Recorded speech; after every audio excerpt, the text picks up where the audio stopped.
नमस्कार दोस्तों, स्वागत है आपका एनसीईआरटी एटलस के नए वीडियो में। इस वीडियो में अपन अपनी एनसीईआरटी सीरीज़ को ही आगे बढ़ाते हुए आज कक्षा 8 की ज्योग्राफी के चैप्टर नंबर 3 कौन सा नंबर चैप्टर नंबर 3 अपन ने पहले चैप्टर 2 और 1 कंप्लीट कर लिया है। आज चैप्टर नंबर 3 खनिज और ऊर्जा संसाधन के बारे में पढ़ेंगे। तो सबसे पहले अपन खनिज का मतलब जानेंगे, विभिन्न प्रकार के खनिजों के बारे में जानेंगे और फिर ऊर्जा संसाधनों के बारे में। सबसे पहले चैप्टर का नाम है खनिज। तो अपन सबसे पहले यही जानते हैं कि खनिज का मतलब क्या होता है। आपने है ना खनिज एक इंग्लिश वर्ड याद रखना, ये है मिनरल्स, ठीक है। तो आपने है ना बहुत बार डॉक्टर से सुना, डॉक्टर्स या फिर बहुत सारी चीज़ों में पढ़ा होगा कि आपके खाने में भी बहुत सारे मिनरल्स आते हैं, जैसे कि आयरन बहुत ज़रूरी होता है अपने शरीर की बेहतर ग्रोथ के लिए। आयरन को ज़रूरी माना जाता है। तो आयरन है, ऐसे बहुत सारे जो मिनरल्स होते हैं ना वो अपने भोजन में भी आते हैं। तो मिनरल्स अपने भोजन से लेकर अपनी आर्थिक गतिविधियों तक सब में इम्पोर्टेंट होते हैं, ठीक है। तो उनका मतलब जान लेते हैं कि खनिज होते क्या है। खनिज के अपन ने अपनी पृथ्वी के बारे में पढ़ा होता है। ये विभिन्न परतों के अंदर डिवाइडेड होती है कि ये पहली परत ऊपर पट्टी, फिर मेंटल भाग और फिर क्रोड भाग, ठीक है। तो इन पृथ्वी की चट्टानों के अंदर, मतलब पृथ्वी की जो चट्टानें हैं ना, उन चट्टानों के अंदर कुछ ऐसे प्राकृतिक तत्व पाए जाते हैं। इन चट्टानों के अंदर कुछ प्राकृतिक तत्व पाए जाते हैं और उन तत्वों का एक विशेष रासायनिक संगठन होता है।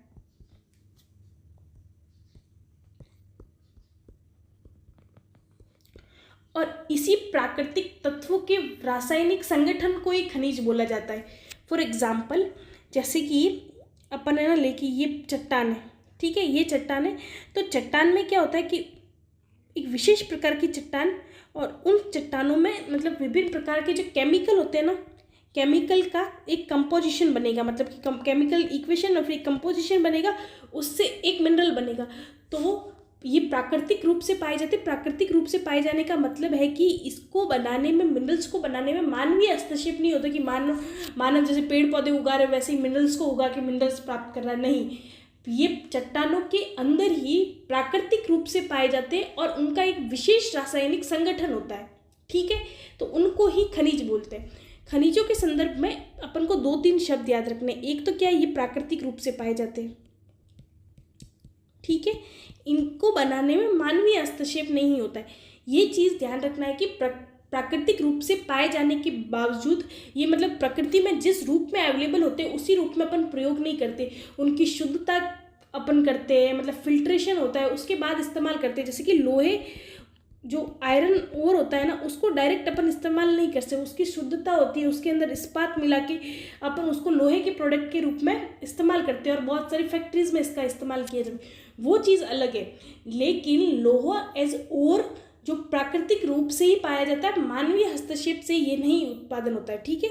तो प्राकृतिक रूप से पाए जाने वाले कुछ पदार्थ होते हैं जिनका एक निश्चित रासायनिक संगठन होता है, मतलब कि केमिकल कंपोजिशन होता है। आयरन को बनाने के लिए एक विशेष केमिकल कंपोजिशन होगा, उस तत्वों के मिलने से एक विशेष पदार्थ बनेगा और उसी पदार्थ को क्या बोलेंगे, खनिज बोलेंगे, ठीक है। तो ये खनिज की डेफिनेशन होगी। अब क्या है कि है ना, पृथ्वी के वैसे तो अपन चट्टानें हर जगह पाई जाती है, तो उन चट्टानों में कुछ ना कुछ मिनरल सब जगह पाए जाते हैं। ये ध्यान रखना है कि चट्टान जैसे कि अंटार्कटिका में पाई जा रहे हैं तो उधर भी कुछ मिनरल्स होंगे, और भारत में पाई जा रहे हैं तो उधर भी कुछ मिनरल्स पाए जाते हैं। लेकिन इन मिनरल्स की जो मात्रा है ना वो हर जगह अलग अलग है। अंटार्कटिका में पाए जाने वाले मिनरल्स की मात्रा अलग होगी, भारत में पाए जाने वाले मात्रा अलग है, एशिया में किसी और क्षेत्र में अलग मात्रा में पाए जाएंगे, अफ्रीका में, अमेरिका में, ये किसी भी क्षेत्र में, मतलब ऐसे नहीं कि इक्वल डिस्ट्रीब्यूशन नहीं है इनका, ठीक है। ये नहीं बोल सकते कि 1 किलो लोहा इधर पाया जा रहा है तो इधर भी 1 किलो, सब पृथ्वी के हर कोने में 1-1 किलो, नहीं। इनका जो डिस्ट्रीब्यूशन है वो ना अनइक्वल डिस्ट्रीब्यूशन है। इसकी वजह से आप कुछ क्षेत्रों में तो लोहे के पदार्थ बहुत अधिक देखोगे और कुछ क्षेत्रों में नहीं दिखेंगे। जैसे कि एग्जाम्पल, भारत का ये वाला क्षेत्र है, मिडिल वाले पार्ट में आप देखोगे कि है ना, जो पठारी क्षेत्र है वो मिनरल्स के लिए प्रसिद्ध है। आपने भी सुना होगा कि भारत का जो पठारी क्षेत्र है, दक्कन वाला पठार है, और जो मिडल वाला पार्ट है, यहाँ पर बहुत सारे मिनरल्स पाए जाते हैं, और मिनरल्स के पाए जाने की वजह से ये खान के क्षेत्र के रूप में प्रसिद्ध है, और यहाँ पर बहुत सारे खाने भी हैं, और कुछ ऐसे क्षेत्र है जो विशेषतः कोयले और लोहे उनके लिए जाने जाते हैं, आपको भी पता है। और विश्व के ऐसे बहुत सारे क्षेत्र हैं जो विशेष प्रकार के विशेष मिनरल्स के लिए जाने जाते हैं, ठीक है। और भारत का ये क्षेत्र जाना जाता है।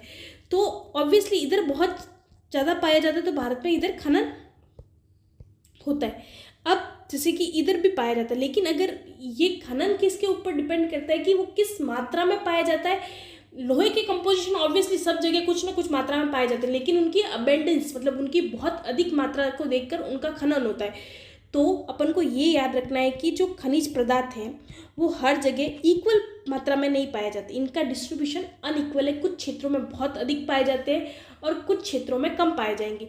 इस डिस्ट्रीब्यूशन के बारे में अपन आगे वाली क्लासों में भी पढ़ेंगे कि भारत के कौन कौन से क्षेत्र में कौन कौन से मिनरल्स पाए जाते हैं, और विश्व के कौन कौन से क्षेत्र में कौन कौन से मिनरल्स पाए जाते हैं।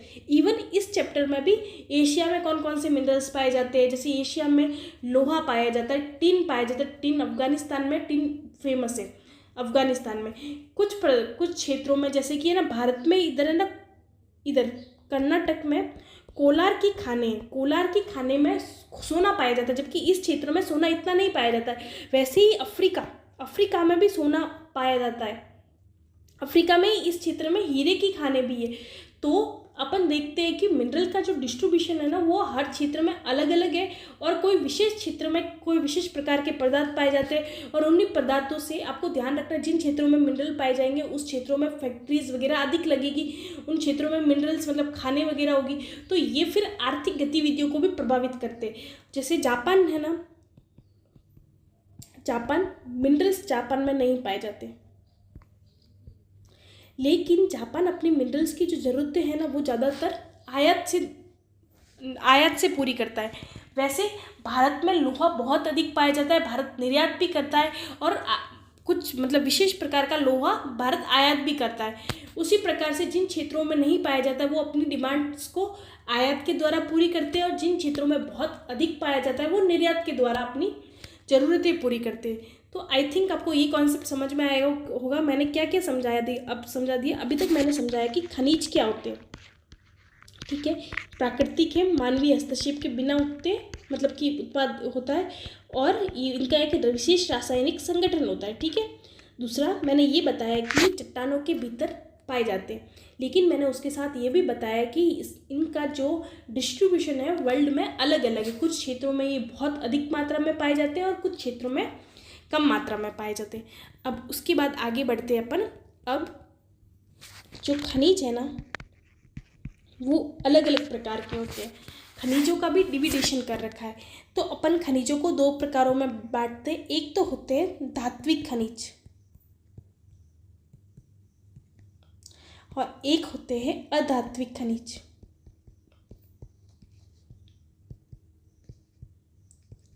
ठीक है, फिर धात्विक खनिजों को भी दो भागों में बाहर बांटा जाता है। एक तो होते हैं लौह खनिज और एक होते हैं अलोह खनिज। ठीक है, आपको याद रखना है कि खनिजों को दो भागों में बांटा गया, एक तो है धात्विक खनिज और एक है अधात्विक खनिज। फिर धात्विक खनिजों को भी दो भागों में बांटा गया, लौह खनिज और अलोह खनिज। अब जो धात्विक खनिज है ना उनकी विशेषताओं की बात करें तो ये है ना इलेक्ट्रिसिटी के गुड कंडक्टर माने जाते हैं।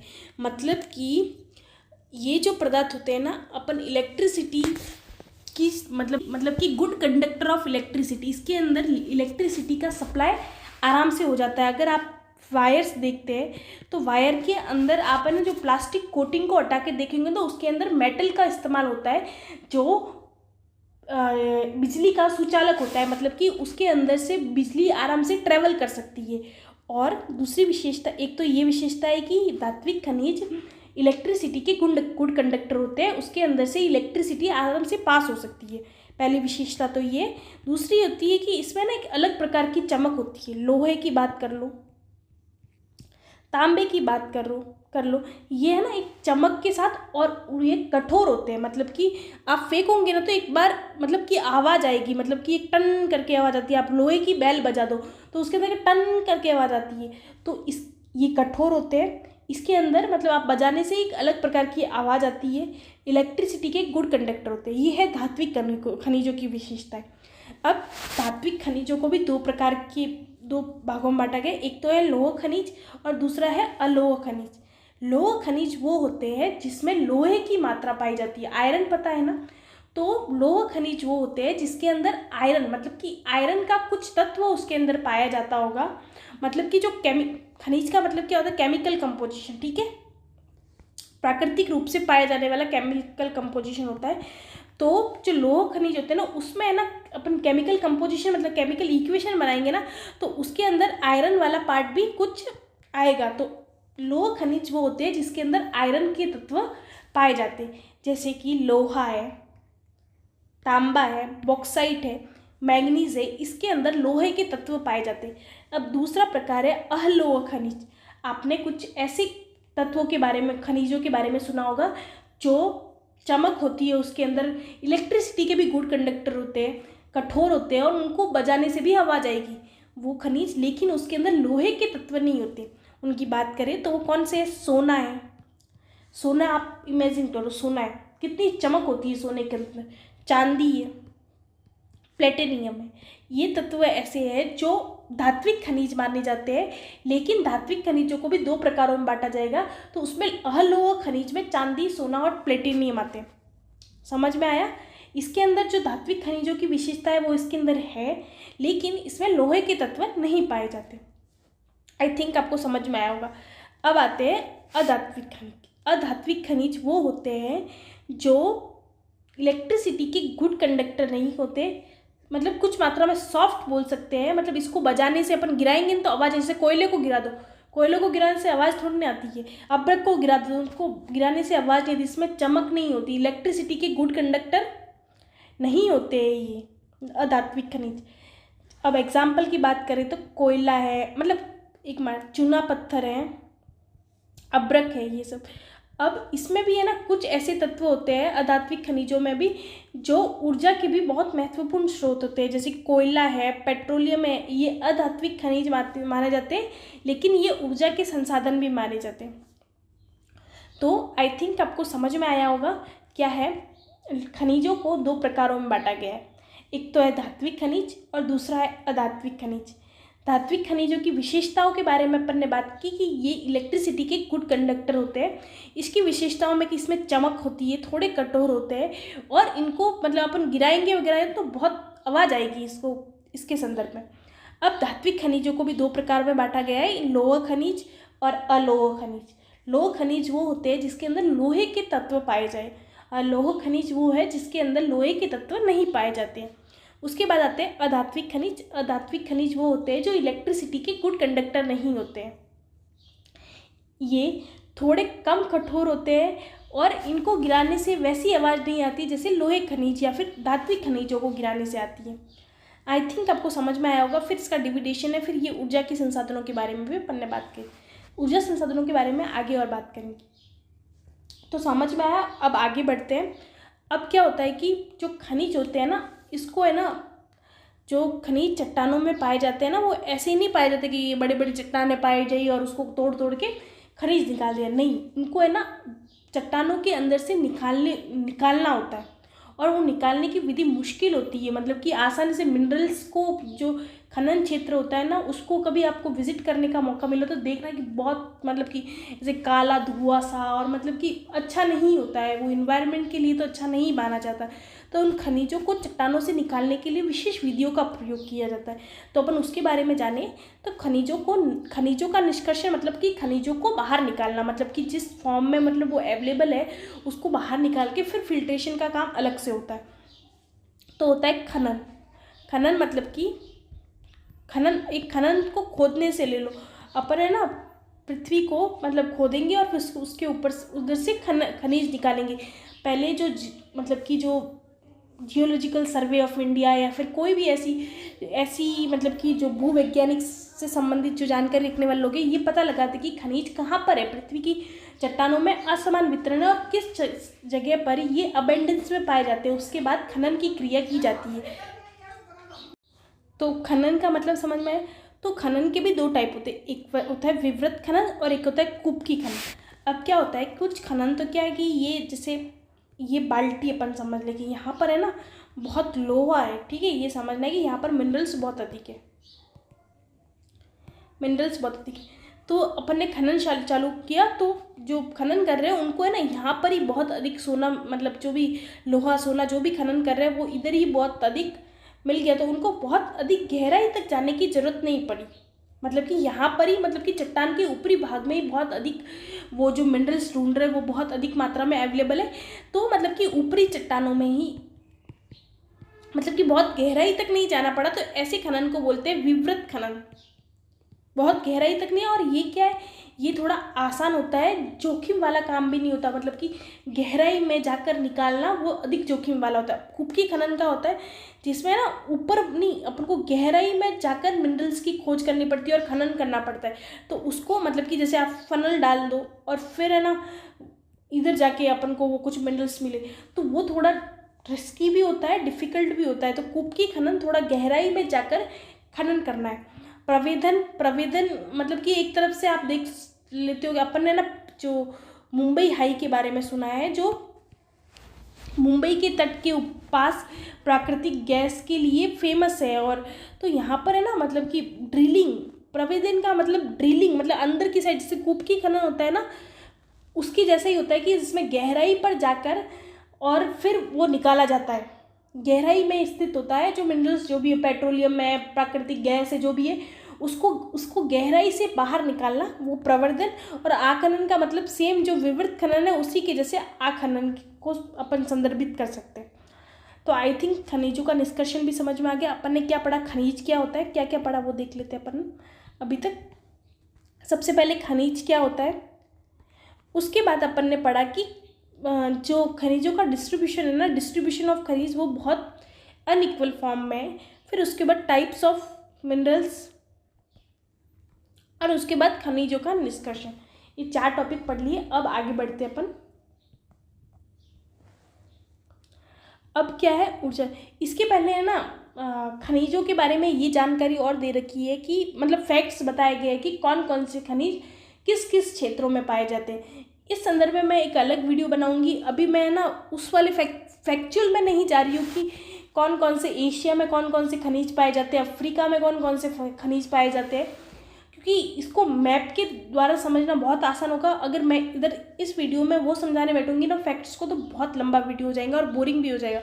तो आपको समझाऊंगी वो अलग इंटरेस्टिंग तरीके से, लेकिन एक बार आप उसको खुद ही देखना, क्योंकि वो फैक्ट्स है कि कौन कौन से खनिज कहाँ कहाँ पाए जाते हैं। तो अपन जो इम्पोर्टेंट है वो इस चैप्टर में पढ़ेंगे, फिर आगे वाले और कभी उनकी लोकेशंस के बारे में पढ़ेंगे जब ये बुक ख़त्म हो जाएगी ना उसके बाद।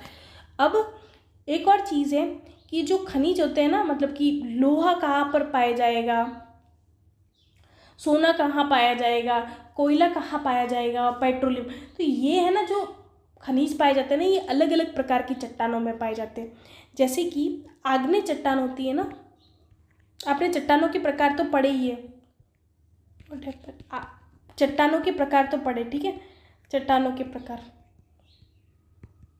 चट्टानें 3 प्रकार की होती है, आग्नेय चट्टान, अवसादी चट्टान और कायांतरित चट्टान।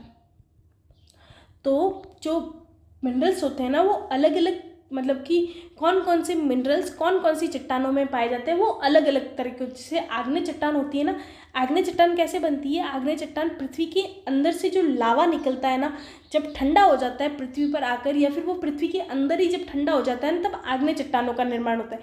तो ऑब्वियसली वो पृथ्वी की गहराई से आया है।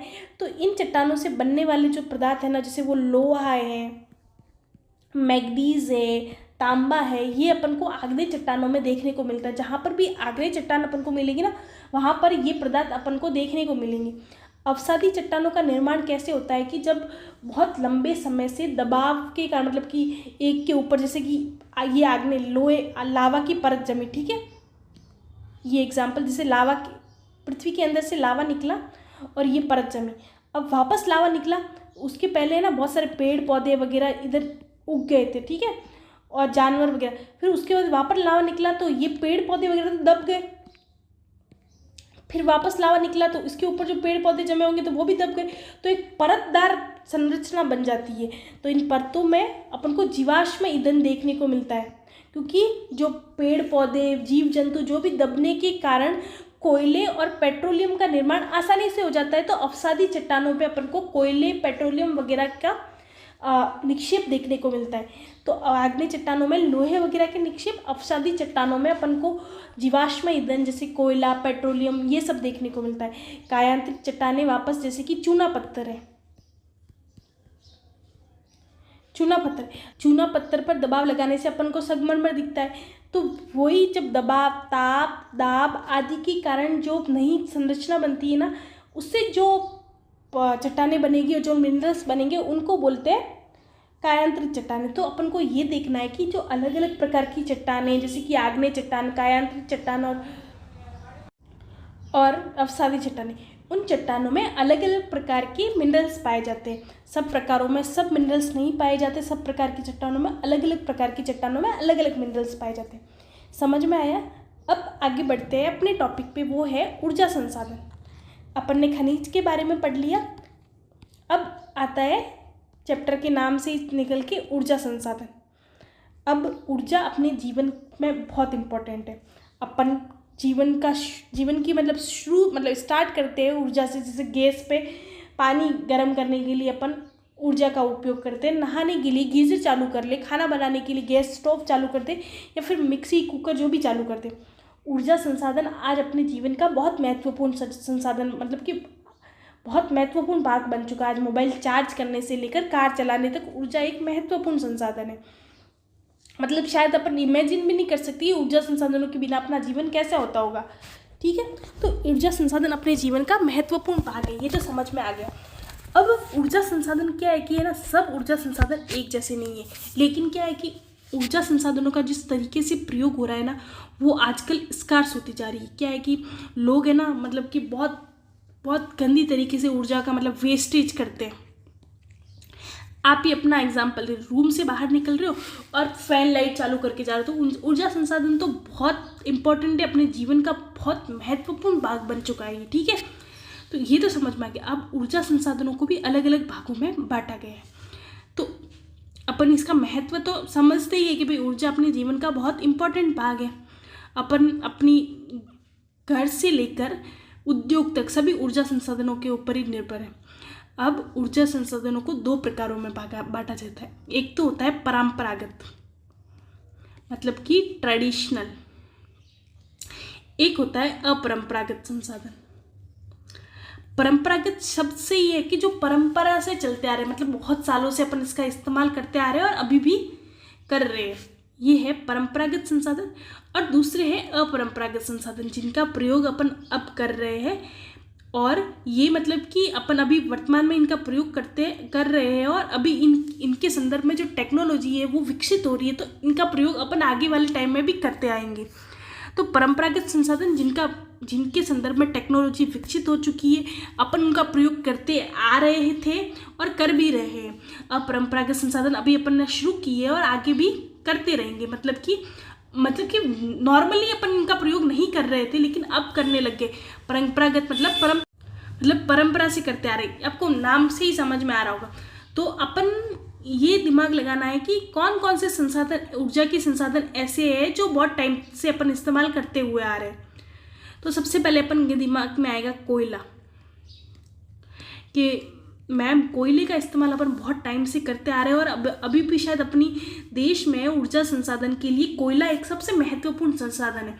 कोयले से जो ऊर्जा प्राप्त होती है ना, उसको है ना थर्मल एनर्जी बोला जाता है। कौन सी एनर्जी? थर्मल एनर्जी बोला जाता है। और भारत में थर्मल एनर्जी के माध्यम से 40% अपनी ऊर्जा का अभी भी उत्पादन है ना थर्मल एनर्जी के माध्यम से ही होता है। मतलब कि अपनी ज़्यादातर ऊर्जा आज भी थर्मल एनर्जी के माध्यम से ही प्राप्त हो रही है। तो कोयला परंपरागत संसाधन है और आज भी अपनी ज़्यादातर ऊर्जा का प्रयोग इसी के माध्यम से हो रहा है। लेकिन अब क्या है, अपनी ज़्यादा इसके महत्व की बात करें तो आज भी अपनी ज़्यादातर ऊर्जा का प्रयोग इसके माध्यम से हो रहा है। लेकिन क्या है कि कोयला है ना अनवीकरणीय संसाधन है। अनवीकरणीय संसाधन का मतलब है कि ये मतलब एक बार खत्म हो जाने के बाद इनको बनने में सालों और करोड़ों साल लग जाते हैं। तो ये एक बार प्रयोग होने के बाद पूर्णतः खत्म हो जाएगा और उनको बनने में लाखों करोड़ों साल लग जाएंगे। एक तो इसका प्रॉब्लम है कि ये अनवीकरणीय संसाधन है। दूसरा प्रॉब्लम है कि कोयले के जलाने से एक जहरीली गैस उत्पन्न होती है, जिससे क्या होता है, पर्यावरण प्रदूषण। दूसरी प्रॉब्लम ये समझ में आया।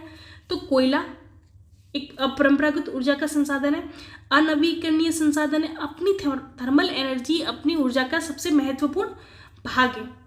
अब ये समझ में आ गया, पर्यावरण प्रदूषण के लिए भी जिम्मेदार है। अब दूसरा जो परंपरागत संसाधन है, पहले अपन परंपरागत की हेडिंग बना लेते, जगह कम है इसलिए परंपरागत संसाधन। तो अपन ने कोयले के बारे में पढ़ लिया, कोयले का महत्व भी पढ़ लिया, और इसके फिर आता है पेट्रोलियम।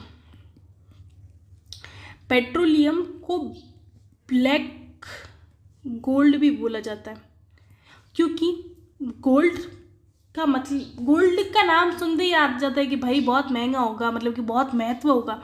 तो जो पेट्रोलियम एक तो स्कार्स संसाधन भी है, और भारत में तो चलो इसका मतलब पाया भी नहीं जाता, रिसोर्स अवेलेबल भी नहीं है। भारत अपनी पेट्रोलियम की आवश्यकताओं का 80% आयात करता है।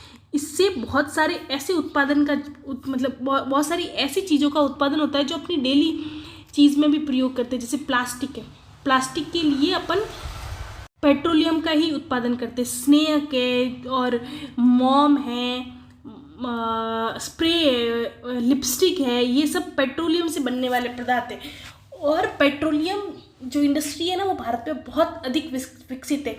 पेट्रोलियम अपन भारत के बाहर से आयात करते हैं, लेकिन जो पेट्रोलियम से बनने वाले प्रोडक्ट्स है वो भारत निर्यात भी करता है। ये भारत का एक पॉजिटिव है कि भारत पेट्रोलियम को आयात करता है, लेकिन पेट्रोलियम से बनने वाले प्रोडक्ट भारत की मतलब कि निर्यात की सूची में सबसे ऊपर पर आते हैं कि भारत बहुत अधिक पेट्रोलियम प्रोडक्ट्स को निर्यात करता है। इसके महत्व को देखते हुए इसको ब्लैक गोल्ड का नाम दिया गया है। पेट्रोलियम अपनी एनर्जी का बहुत महत्वपूर्ण स्रोत है। कार है, अपन मतलब कि अपने परिवहन के साधनों में पेट्रोलियम का इस्तेमाल करते हैं। और दूसरा ये है कि इसके संदर्भ में भी पॉजिटिव पॉइंट तो ये है, मैंने बता दिया कि ये इससे बनने वाले प्रोडक्ट अपन के डेली जीवन में भी यूज होते हैं, निर्यात के संदर्भ में भी उपयोगी है, और अपने परिवहन के लिए सबसे महत्वपूर्ण ऊर्जा संसाधन है पेट्रोलियम। दूसरा ये है कि नेगेटिव की बात करें तो ये भी अनवीकरणीय संसाधन है। अनवीकरणीय का मतलब मैंने आगे भी बताया, अभी भी बता देती हूँ कि ये स्कार्स सोर्स से एक बार ख़त्म होने के बाद इसको बनने में लाखों करोड़ों वर्ष लग जाएंगे। ठीक है। पर्यावरण प्रदूषण के लिए भी जिम्मेदार है। भारत में जो पर्यावरण मतलब कि होता है ना इन्वायरमेंट पॉल्यूशन में परिवहन सेक्टर का सबसे ऊपर रैंक पे आता है कि भारत में पॉल्यूशन के लिए जिम्मेदार सबसे महत्वपूर्ण जो स्रोत है ना, उसको परिवहन सेक्टर को माना जाता है। तो परिवहन सेक्टर से निकलने वाली जो जहरीली गैस है वो पेट्रोलियम से निकलती है। तो पेट्रोलियम पर्यावरण प्रदूषण के लिए भी जिम्मेदार है।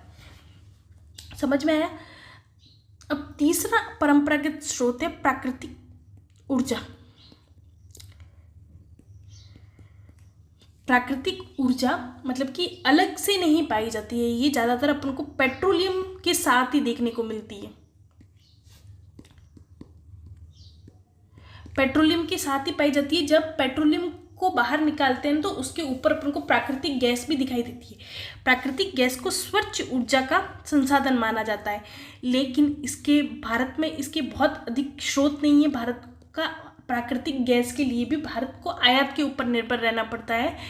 और दूसरा ये महत्वपूर्ण है कि इसको निकालना थोड़ा मुश्किल है। इसको निकालना मुश्किल है, मतलब कॉस्टली होता है इसको निकालना। मैंने इनके साथ एक और चीज़ नहीं बताई कि इनके भारत में इनके स्रोतों की बात करें तो कोयला के सबसे बड़े स्रोत, जैसे रानीगंज का नाम सुना होगा, झारखंड में रानीगंज, झरिया, बोकारो, ये शब्द आपको याद नहीं होंगे, लेकिन आप जब बार बार इनको पढ़ोगे ना, एक बार लोकेशन देख लूँगी तो आपको समझ में आएगा। तो एक दो नाम याद करना कि कोयला के कौन कौन से महत्वपूर्ण पॉइंट ऐसे जहाँ पर कोयला पाया जाता है। तलचर है, ये ऐसी जगह है जहाँ पर कोयला पाया जाता है। पेट्रोलियम की बात करें तो डिगबोई, ये असम में है, यहाँ पर पेट्रोलियम के स्रोत पाए जाते हैं। जैसे दूसरा है मुंबई हाई, मुंबई के तट पर मुंबई हाई प्राकृतिक गैस कृष्णा गोदावरी के जो मुंबई हाई तो है ही है, उसके अलावा कृष्णा गोदावरी के तटीय क्षेत्रों में भी अपन को प्राकृतिक गैस के स्रोत देखने को मिलते हैं। अब तीन अपन ने परंपरागत स्रोत कौन कौन से पढ़ लिए। परंपरागत में कौन कौन से हो गए, एक तो हो गया कोयला हो गया, दूसरा हो गया पेट्रोलियम, तीसरा हो गया प्राकृतिक गैस, और चौथा हो गया जल विद्युत। अब जल विद्युत के संदर्भ में भारत में जल विद्युत वर्तमान में ऊर्जा का एक महत्वपूर्ण स्रोत है। जल विद्युत का उत्पादन कैसे होता है, जब बांध बनाकर ऊंचाई से पानी गिराकर टरबाइन को चलाया जाता है, उससे एनर्जी उत्पन्न होती है, ऊर्जा उत्पन्न होती है। भारत में लगभग 25% जो ऊर्जा है ना वो जल विद्युत से प्राप्त होती है। ये नवीकरणीय ऊर्जा का स्रोत है, क्योंकि पानी अपने आप में एक नवीकरणीय संसाधन है। ये तो आपको पता है, मतलब वाटर साइकिल के बारे में मैंने आपको पहले ही बताया। तो वाटर अपने आप में एक नवीकरणीय संसाधन है, तो जल विद्युत जो जल से ही प्राप्त होती है वो भी एक नवीकरणीय संसाधन हुआ। तो जल विद्युत नवीकरणीय संसाधन है। दूसरा, ये आगे आने वाले वर्षों में, अभी तो भारत में ऊर्जा का बहुत महत्वपूर्ण स्रोत है ये, लेकिन आगे आने वाले वर्षों में और महत्वपूर्ण स्रोत हो सकता है। इसकी नेगेटिव की बात करें, पॉजिटिव में ये पर्यावरण प्रदूषण नहीं करता है, इससे पर्यावरण को जहरीली गैस उत्पन्न नहीं होती है, पर्यावरण प्रदूषण भी होता है। लेकिन नेगेटिव इसमें क्या है कि इन परियोजनाओं को बनाने के लिए जो प्रारंभिक खर्च आता है ना, प्रारंभिक खर्च वो बहुत अधिक आता है। आपने बहुत सारी जल परियोजनाओं के बारे में सुना होगा जिसके विरुद्ध आंदोलन हो रहे हैं। आपने सुना होगा कि भाई चाइना बहुत बड़ा बांध बना रहा है, उसका विरोध भारत कर रहा है। भारत में भी जैसे नर्मदा बचाओ आंदोलन हुआ था, जो सरदार सरोवर डैम, नर्मदा नदी पर बनने वाले सरदार सरोवर डैम के विरुद्ध हुआ था। तो इसका मुख्य कारण ये है कि जब डैम बनाए जाते हैं और जल उत्पादन किया जाता है ना, तो उसके कारण है ना बहुत ज़्यादा लोगों का विस्थापन होता है और बहुत सारी लोगों की आजीविका छीन जाती है। इसके लिए बहुत सारे लोग जो जल विद्युत है ना उसका विरोध करते हैं। तो ये इसका नेगेटिव पॉइंट है। तो परंपरागत ऊर्जा स्रोतों के बारे में आपको जो भी पूछिए तो आपको प्रॉपर पता होना चाहिए कि परंपरागत ऊर्जा स्रोतों का मतलब क्या होता है। अब कौन कौन से हैं वो भी पता होना चाहिए। कोयला है, पेट्रोलियम है, प्राकृतिक गैस है और जल विद्युत है। ठीक है, ये सब कौन कौन से हैं ऊर्जा संसाधन, परंपरागत ऊर्जा। अब उसके आगे आते हैं तो अपरंपरागत ऊर्जा स्रोत। अपरंपरागत का मतलब कि ये परंपरा से अपन इस्तेमाल नहीं करते आए, इनके संदर्भ में टेक्नोलॉजी विकसित हुई और टेक्नोलॉजी के विकसित के साथ आज ये ऊर्जा के एक महत्वपूर्ण स्रोत है और आने वाले टाइम में ये और ज़्यादा महत्वपूर्ण हो जाएंगे। अभी अभी मतलब कि अभी विकसित हुए और इतनी इनके संदर्भ में और टेक्नोलॉजी विकसित होनी बाकी है। ठीक है, सबसे पहले है सौर ऊर्जा। सूर्य से अपन पृथ्वी पे सबसे महत्वपूर्ण ऊर्जा का स्रोत कौन सा है, आपको भी पता है, सूर्य। तो सूर्य से जो रोशनी प्राप्त होती है उसको ही ऊर्जा में परिवर्तित करके अपन सौर ऊर्जा बनाते हैं। सूर्य से रोशनी प्राप्त होती है, जो ऊर्जा प्राप्त होती है उसको सोलर एनर्जी में परिवर्तित करके सौर ऊर्जा में परिवर्तित करते अपन उपयोग करते हैं। तो सौर ऊर्जा के संदर्भ में सबसे महत्वपूर्ण क्या है कि ये स्वच्छ ऊर्जा का टाइप है, मतलब इसके कारण कोई पर्यावरण पॉल्यूशन नहीं होता है। दूसरा है मतलब कि इसका वितरण मतलब एक तरफ से मुश्किल भी कह सकते हैं लेकिन थोड़ा आसान इस संदर्भ में कह सकते हैं कि सौर ऊर्जा का उत्पादन, जैसे मैं चाहूँ ना तो मैं भी अपने घर पर सौर ऊर्जा का उत्पादन करना, मेरा पड़ोसी चाहे तो भी उत्पादन कर सकता है और कोई और चाहे सरकार बड़े लेवल पर करना चाहती है तो भी कर सकते हैं। मतलब कि एक छोटे लेवल से बहुत बड़े लेवल पर ऊर्जा उत्पादन की जा सकती है। तो जैसे कि है ना, आप देखोगे कि आजकल सौर ऊर्जा को बहुत ज़्यादा प्रोत्साहित किया जा रहा है और बोलता है कि रूफ टॉप सोलर एनर्जी, मतलब कि सब अपने घर के ऊपर ही सोलर प्लांट लगा दो और एनर्जी का उत्पादन करो, अपनी ज़रूरतों को खुद स्वयं पूरा करो। तो सौर ऊर्जा जब इतना बड़ा एनर्जी का स्रोत है तो अपन को किस बात की चिंता है। तो सौर एनर्जी, लेकिन इसकी महत्वपूर्ण जो ड्रॉबैक है वो ये है कि इसको मतलब स्टार्टिंग में जब लगाने के पैसे हैं ना वो थोड़े ज़्यादा लगते हैं। इसके लिए सरकार सब्सिडी भी दे रही है, मतलब बहुत सारी ऐसी योजनाएं चालू की गई है जिसके माध्यम से सोलर एनर्जी को प्रोत्साहित किया जा रहा है, क्योंकि ये तो एक स्वच्छ एनर्जी है और मैंने बताया ना कि इसको घर से लेकर बड़े स्तर पर आराम से लगाया जा सकता है। तो अपनी एनर्जी ऊर्जाओं को अपन स्वयं पूरा कर सकते हैं। तो सौर ऊर्जा के बाद आता है अपरंपरागत में पवन ऊर्जा। पवन ऊर्जा का उत्पादन जब चलती हुई पवन के माध्यम से टरबाइन को घुमाया जाता है, मतलब पवन चल रही है उसके माध्यम से पवन चक्कियाँ, ऐसी पवन चक्कियाँ होती है, क्या बोलते हैं ये ऐसे। अब क्या होता है कि जब हवा चलती है तो ये पवन चक्कियाँ घूमती है ऐसे, उससे क्या होता है जो टरबाइन लगा होता है ना वो घूमता है और उससे क्या होती है एनर्जी उत्पन्न होती है। इसी एनर्जी का प्रयोग बाद में अपन ऊर्जा स्रोत के रूप में करते हैं। भारत एक उष्णकटिबंधीय देश है। उष्णकटिबंधीय का मतलब मैंने बताया कि ये कर्क रेखा के बीच में स्थित होने के कारण भारत मतलब कि पवन ऊर्जा का एक महत्वपूर्ण स्रोत माना जा सकता है। भारत में तमिलनाडु, राजस्थान, गुजरात पवन ऊर्जा के बहुत महत्वपूर्ण स्रोत के रूप में माने जाते हैं और यहाँ पर बहुत उत्पादन भी हो रहा है। तमिलनाडु में पवन ऊर्जा का बहुत बड़े स्तर पर उत्पादन हो रहा है। ये हवा से उत्पन्न होती है, तो कोई कोयला वोयला ऐसी कोई गैस, गंदी गैस उत्पन्न नहीं हो रही है जिसके कारण पर्यावरण पॉल्यूशन हो, मतलब कि स्वच्छ ऊर्जा का टाइप है। दूसरा है कि स्वच्छ ऊर्जा का टाइप है और उसको उत्पादन करना मतलब कि और विकसित हो रही है इसके संदर्भ में टेक्नोलॉजी, लेकिन भारत में इसका उत्पादन अभी हो रहा है। दूसरा नेगेटिव की बात करें, जब अब ये जैसे ये पवन चक्की लगा दी, अब इससे क्या है कि जो पक्षी वगैरह उड़ते हैं ना उनकी पक्षियों को उड़ने में थोड़ी बाधा उत्पन्न होती है, जिस कई बार इनसे टकराकर पक्षियों की मौत भी हो जाती है। तो ये एक दिक्कत है। दूसरा दिक्कत है कि इनको लगाने का जो स्टार्टिंग कॉस्ट होता है ना वो इवन सौर ऊर्जा से भी बहुत ज़्यादा, तो इनको लगाना थोड़ा महंगा है। ठीक है।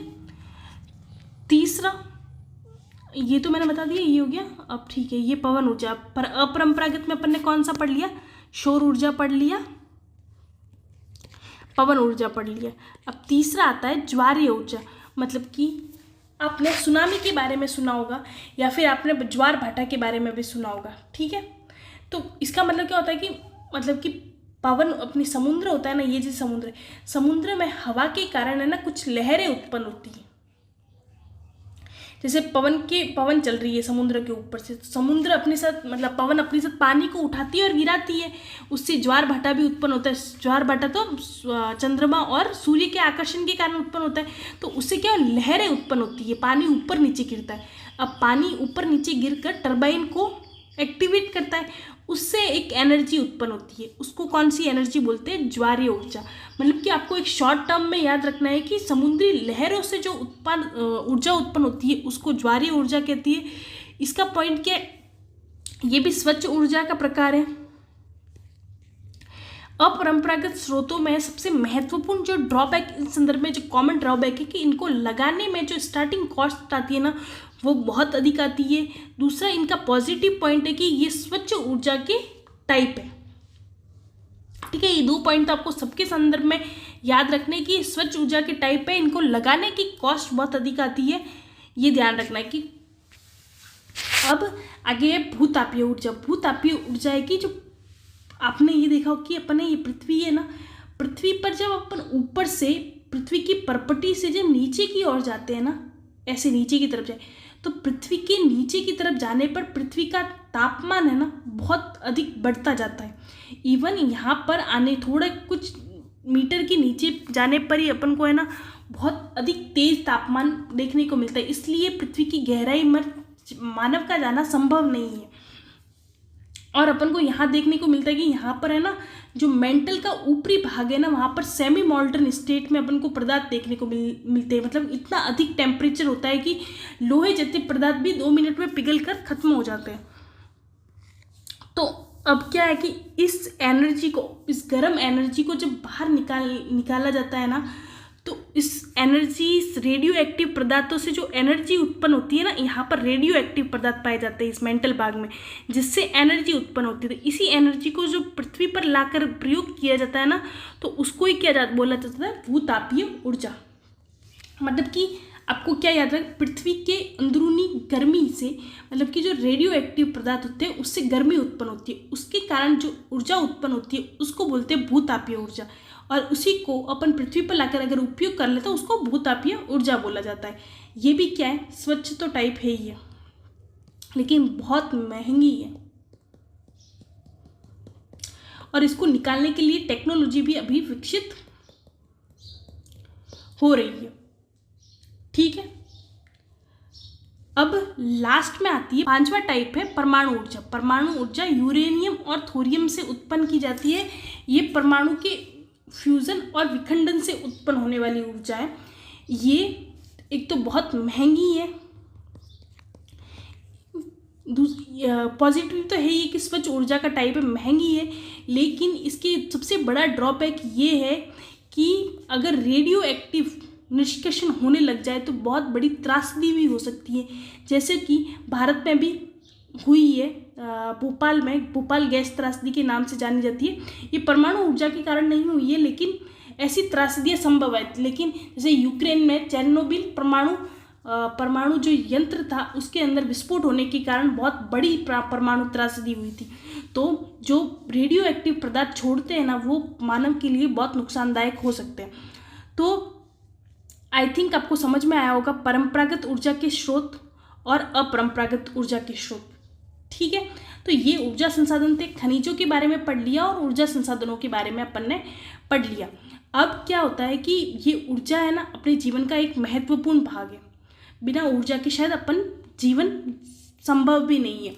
आज अपरंपरागत स्रोत विकसित होने के कारण मानव सोच रहा है कि ऊर्जा खत्म होने वाली नहीं है, लेकिन इनका उत्पादन बहुत महंगा है। आज जिस तरीके से मानव की ऊर्जा की जरूरत बढ़ती जा रही है, उसकी तुलना में जो उत्पादन संभव नहीं हो पा रहा, उसके कारण ऊर्जा की स्कार्सिटी पैदा हो सकती है। इसीलिए अपन को इनका सतर्क और संतुलित प्रयोग करना चाहिए। अपन अपने लेवल पर भी बहुत प्रयास कर सकते हैं, कैसे कम प्रयोग करके, रिड्यूस प्रयोग करके, रीयूज के ये संसाधनों के संरक्षण में के संदर्भ में अपन कह सकते हैं ये वाला 3R वाला सिद्धांत। तो लेकिन ऊर्जा अपने जीवन का बहुत महत्वपूर्ण संसाधन है।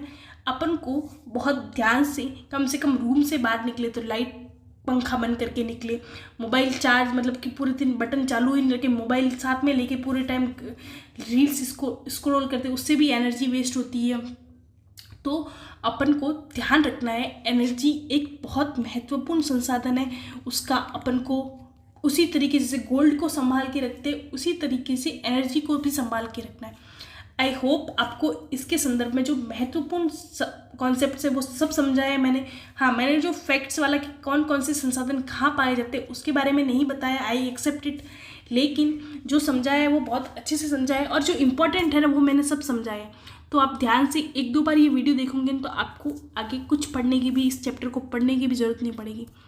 थैंक यू सो मच, बने रहे इस चैनल के साथ और बेहतरीन वीडियोज़ के लिए। Thank you so much.